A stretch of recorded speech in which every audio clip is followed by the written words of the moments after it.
Hey friends, I've got a story that's so satisfying, it could be straight out of a movie. You know those moments in life when you feel like you've hit the jackpot of revenge?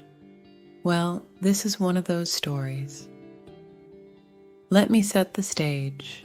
My name is Martha. A few months back, my father passed away. It was a tough time for our family, but we pulled together to get through it. Dad had always been a great provider, and he left behind a sizable estate, including the family home, some investments, and a vintage car collection that would make any car enthusiast drool. Now, here's where things take a turn. My older brother, Mark, suddenly became a little too interested in Dad's assets. He'd always been the black sheep of the family, and I should have seen it coming. At the funeral, he couldn't stop talking about how he should get the lion's share because he had kids to support and bills to pay. Classic Mark. I knew something was up when he started getting chummy with Dad's lawyer, Mr. Stevens. They'd have hushed conversations at family gatherings, and it all seemed fishy. I couldn't prove anything, though, until the day of the will reading. The whole family gathered in the lawyer's office, and there was an air of tension you could cut with a knife.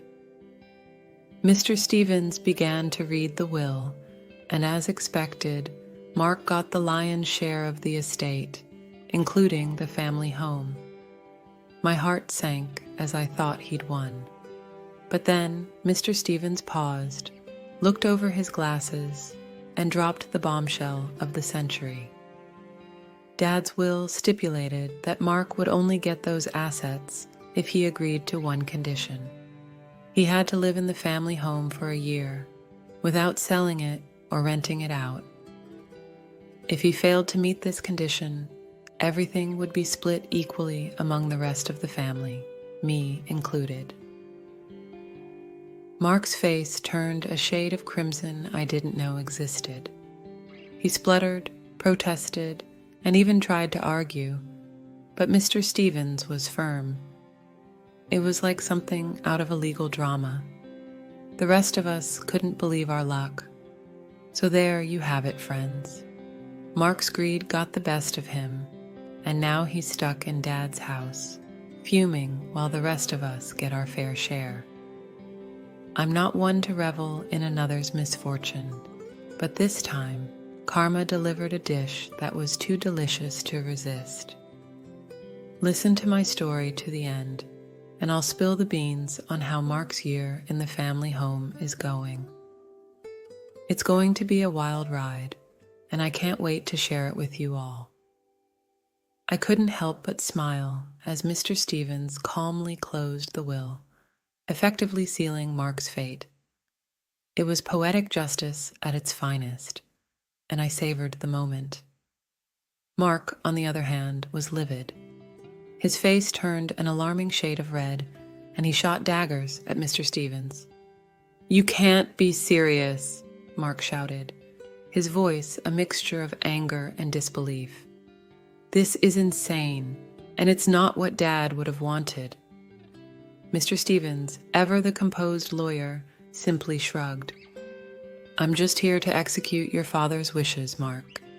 He outlined this condition in his will, and we must respect it." My other siblings and I exchanged glances, trying to contain our excitement. We had always known Mark's true colors, but this was a whole new level of karma coming back to bite him. As the will reading continued, Mr. Stevens outlined the logistics of the condition. Mark had 30 days to move into the family home, and he couldn't sell it or rent it out for a year from the date of occupancy. If he violated these terms, the assets would be divided among the remaining siblings. Mark stormed out of the lawyer's office, vowing to fight this injustice in court. He even threatened to contest the will's validity. But deep down, we knew he was cornered. Dad had been meticulous in his planning, and Mr. Stevens assured us that the will was ironclad. Over the next few weeks, Mark reluctantly moved into the family home, bitterness oozing from every pore. We all helped with the transition, making sure he had no excuses to break the conditions. It was amusing to see him try to negotiate with us for leniency, but we held firm. This was Dad's final wish, and we intended to honor it. Mark's life in the family home was far from comfortable. He resented every moment spent there, surrounded by memories of our childhood and the life he so desperately wanted to escape. I couldn't help but relish in the sweet taste of revenge as I watched him grumble and complain. But there was one thing Mark didn't anticipate: the watchful eyes of the neighborhood. Our parents had lived in that house for decades, and the neighbors were like an extended family. They knew about Dad's will and the conditions he had set for Mark. It didn't take long for them to become Mark's unofficial surveillance team.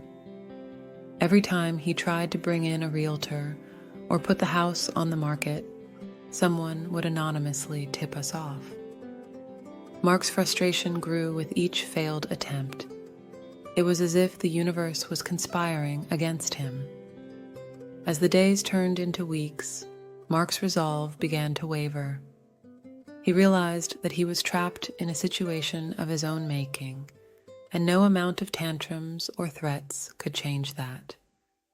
The house, once a symbol of his potential windfall, had become a gilded cage. Next, I will tell you into the comical mishaps and neighborhood interventions that made Mark's year in the family home even more entertaining. Stay tuned, friends. Justice is being served one day at a time. As the weeks turned into months, Mark's predicament in the family home only grew more comical and bizarre, like a real-life sitcom unfolding before our eyes. It was a twisted form of poetic justice that I couldn't help but relish, given what he had put our family through. After all, he had unscrupulously seized our rightful inheritance, and now he was paying the price, quite literally, for his avarice and deceit. One of the most entertaining aspects of this entire ordeal was witnessing Mark's desperate attempts to maintain some semblance of his old life within the confines of the family home. You see, he had been a big shot in his upscale condo, living a life of opulence with a personal chef, a housekeeper, and a gardener to cater to his every whim.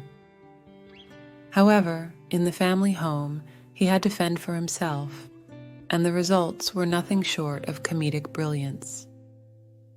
I still vividly remember the time he tried to cook a meal for himself. It was an epic disaster of monumental proportions, a culinary catastrophe that would be legendary in family lore. Smoke billowed from the kitchen, and the shrill blaring of the fire alarm reverberated through the house as he desperately tried to salvage his burnt creation.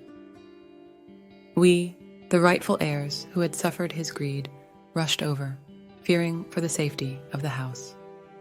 Instead, we found Mark, frantically waving a dish towel in front of the alarm, his face smudged with soot, and his once impeccable chef's apron now a grimy, scorched rag. "You guys never had to deal with this," he yelled, pointing accusatory fingers at us, as if we were to blame for his culinary calamity. "I can't believe Dad's doing this to me." We couldn't help but chuckle at his culinary misadventure. It was a stark reminder that Mark was completely out of his element in the family home. His lavish lifestyle, which he had flaunted so shamelessly, had left him ill-prepared for the simple realities of everyday living that the rest of us had long since mastered. But the most satisfying moments of all were when the neighborhood, our silent allies, came to our aid. They had taken it upon themselves to enforce Dad's unorthodox conditions, ensuring that Mark didn't dare to try and circumvent them. If he so much as contemplated putting the house on the market, the local real estate agents would be discreetly informed about the will's ironclad stipulations. Once, Mark attempted to rent out a room in the house, perhaps thinking it would bring in some much-needed income.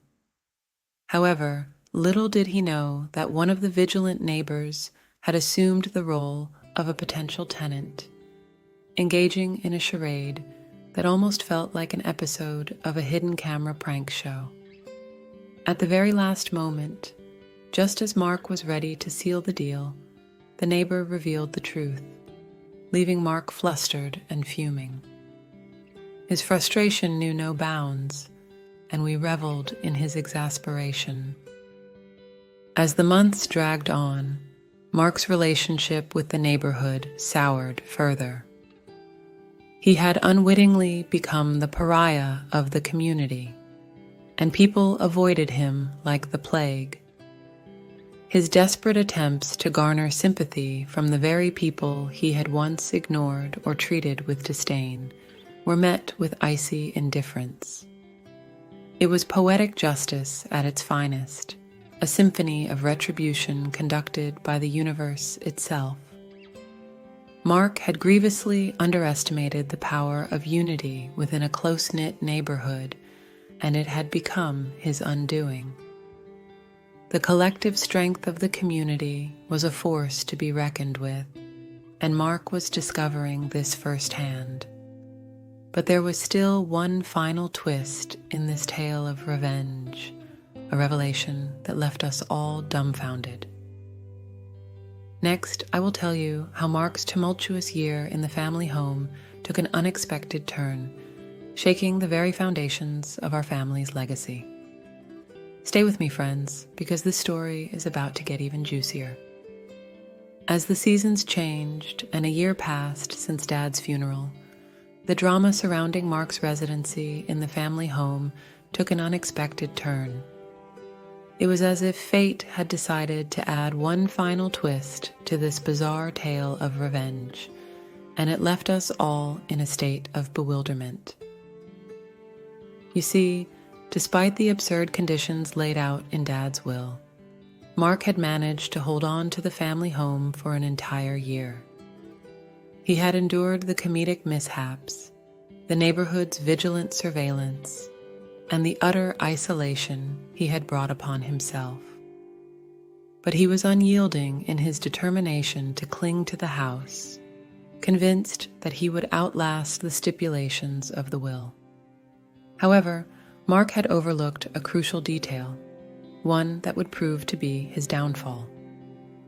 The family home was an aging structure, and its maintenance required not only financial resources, but also a deep understanding of its quirks and idiosyncrasies. Mark possessed neither. At first, we noticed minor issues: a leaky roof, a malfunctioning furnace, and creaking floorboards. Mark, in his arrogance, believed he could simply hire contractors to address these problems. But what he failed to realize was that the house had a peculiar temperament, and it seemed to rebel against his presence. The leaky roof became an incessant drip, defying all attempts at repair.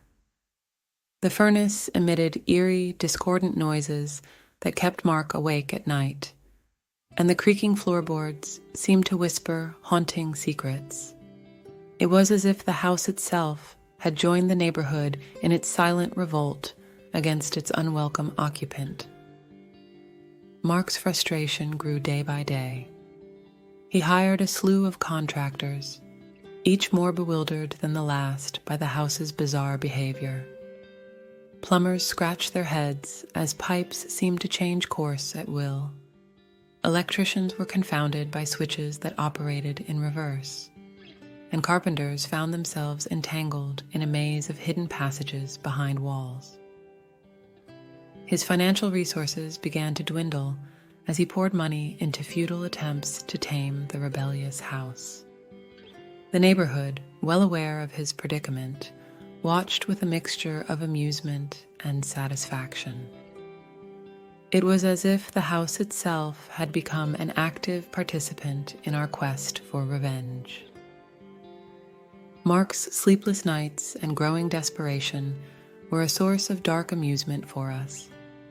He would often emerge from the house in disheveled attire, hair askew, and eyes bloodshot from lack of rest. His once confident demeanor had crumbled, replaced by a haunted look that mirrored the house's own peculiar personality.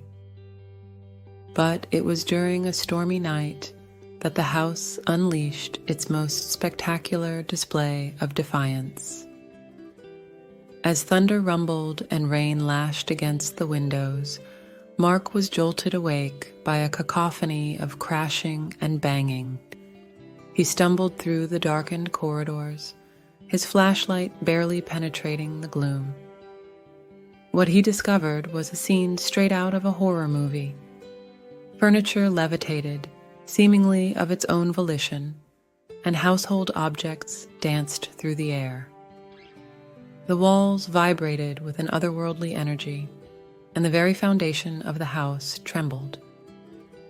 It was as if the house had awakened its dormant spirits to expel the intruder. Mark fled the house in terror, leaving behind his belongings and his illusions of conquest. As he stood in the pouring rain, drenched and defeated, the neighborhood watched in eerie silence. The house had made its final verdict, and Mark had been judged unworthy. In the aftermath of this supernatural spectacle, Mark decided he had had enough. He relinquished his claim to the family home, realizing that some forces were beyond human comprehension. The house, it seemed, had exacted its revenge in the most enigmatic and poetic manner. And so, friends, our family home returned to us, no longer tainted by Mark's presence. The neighborhood, our steadfast allies, rejoiced in silence, knowing that justice had been served. Mark, once a symbol of greed and betrayal, faded into obscurity. But the tale doesn't end here. Next, I'll share the ultimate twist in this saga, an unexpected discovery that shed light on Dad's true intentions and left us with a newfound appreciation for the eccentricities of our family home. Stay tuned for the grand finale. As the dust settled on Mark's hasty departure from our family home, we thought the tale had reached its conclusion. The house, having successfully defended itself against the invader, returned to its serene, if slightly quirky, state. The neighborhood, once rife with intrigue and espionage, resumed its usual rhythms, and life appeared to return to normal. But as fate would have it, the final act of this peculiar drama was still waiting in the wings. It was a revelation that would not only astonish us, but also provide closure to the enigmatic legacy our father had left behind. In the days following Mark's departure, I began the arduous task of sorting through the accumulated detritus he had left behind. It was a Herculean effort, as he had seemingly abandoned most of his possessions in his panicked flight from the house. Among the discarded items, I stumbled upon an old leather-bound journal, weathered by time and neglect. Curiosity piqued, I opened the journal to find the handwritten entries of our father, dating back several decades. It was a chronicle of his thoughts, dreams, and aspirations, a glimpse into the mind of a man who had always been somewhat of an enigma to us. As I read through the pages, a pattern began to emerge. Our father's writing spoke of his love for the family home, his fascination with its idiosyncrasies, and his deep connection to the neighborhood. It was clear that the house held a special place in his heart, and he had dedicated years to understanding its mysteries. But the most astonishing revelation came when I reached the final entries of the journal. In those pages, our father had detailed a plan that would ultimately lead to Mark's downfall and the house's triumphant defense. He had orchestrated the entire series of events, from the eccentric will to the house's rebellious antics. It was all part of his grand scheme to ensure that the family home remained untouched by those who did not truly appreciate its quirks. In his own words, he had written, "Only those who understand the heart of this house deserve to inherit it. I will test them as the house has tested me." It was a revelation that left me both astounded and moved. Our father had devised this elaborate ruse, not out of malice, but out of love for the house he had called home for so many years. He had used his eccentricity and flair for the dramatic to protect the place he held dear. And so, friends, the story comes to a close with a newfound appreciation for our father's legacy. The house, once a symbol of revenge, now stood as a testament to his love and ingenuity. Mark's brief tenure had inadvertently become a test of character, and he had failed spectacularly. As for us, we continued to live in the house, embracing its quirks and mysteries with open hearts. It was a daily reminder of our father's eccentricity and his deep affection for the place he had called home. The neighborhood, once divided by suspicion, had come together in a shared understanding of the house's unique magic. In the end, it was a tale of revenge turned redemption, of a house that defended itself, and of a father's enduring love. And as I write these final words, I can't help but smile, knowing that our family home will continue to enchant and confound generations to come. Thank you for joining me on this extraordinary journey, friends. And remember, sometimes the most unusual stories hold the deepest truths.